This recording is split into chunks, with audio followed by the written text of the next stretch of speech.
The CBS 3:30 game of the week this week is Tennessee at Missouri. It's a wounded animal special. It is a wounded animal spot for Missouri. They just lost to Georgia, and now they come home. They're a 1.5-point dog, according to FanDuel, against Tennessee. Missouri's fourth-ranked opponent in their last 5 games. This is called the meat of your schedule, in other words. I want to remind you again how close we are.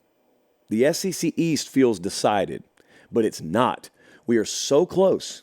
We are teetering on a chaos situation where if Tennessee wins this game and Georgia loses to Ole Miss, Tennessee-Georgia is for the East next week in Neyland Stadium.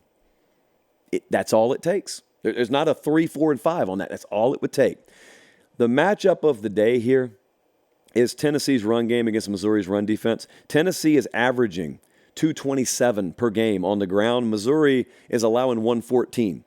So that's third in the country for Tennessee. That's about 26th in the country for Missouri. If Tennessee can run the ball, of course, I don't really need to tell you how much that opens up their explosive play potential through the air.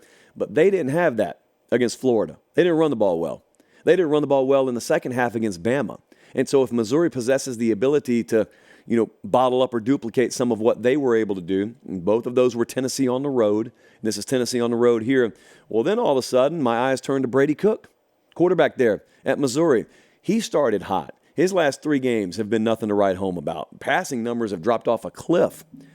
But while Tennessee's pretty good against the run, their pass defense is 54th in the country. So maybe, just maybe, this is where Brady Cook finds his second win. Missouri, it's a funny thing, by the way, about how they score. When they get in the red zone, there is nobody better in America at scoring. They are 37 of 38 in red zone scoring opportunities. The problem is it's all field goals. They are 40th in the country in touchdown rate. They don't break the end zone. That's what hurt them against Georgia. Georgia had a lot to say about that and a lot to do with that. They got to score 7s or score 6s and then do whatever they want to after that. Keep an eye on Tennessee's pass rush in this game, by the way. They're a top 10 sack unit. It's the best pass rush Missouri will have faced. Luther Burden is questionable in this game, by the way, which would change the entire dynamic of their attack. As you see, the FanDuel number is Tennessee minus 1.5. Colin, what does the model think? You want to talk about some tight numbers this week. 1.5. FanDuel number, Pate State model number, dead even.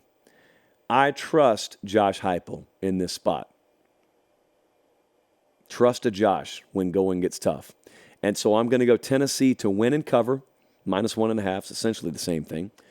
And I am going to really be interested if that goes down, because obviously then all eyes turn to that Georgia-Ole Miss game that night. Tennessee got a ton to play for here.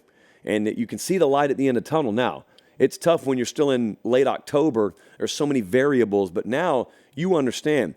We win this game. Lane Kiffin does something for us for a change. And then all of a sudden, game on next week. Whew. I happen to know some folks high up in management around CBS that would not be mad if that were to happen.